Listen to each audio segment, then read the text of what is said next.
Last summer, architect Paul Davidson spent 10 nights inside of the Statue of Liberty.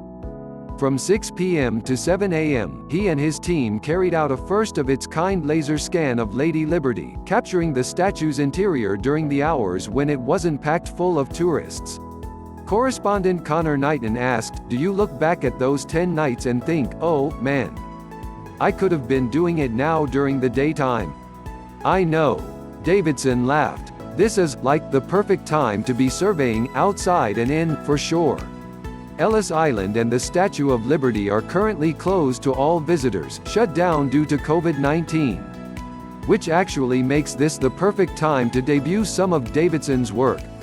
The images he captured during those long nights have just been turned into a virtual tour.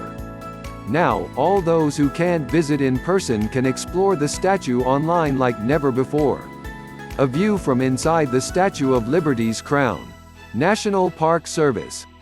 "You can get into the crown and kind of view everything in 360, Davidson said. "You can go up to the torch and get a view of that. You can climb up the arm." The virtual tour includes many areas that would traditionally be off-limits to visitors.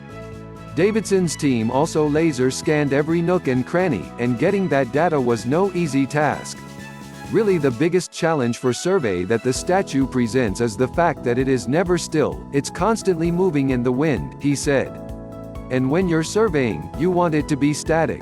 But we were in that torch and the wind was probably 5 or 10 miles an hour, and it was swaying, really, like 3 or 4 inches.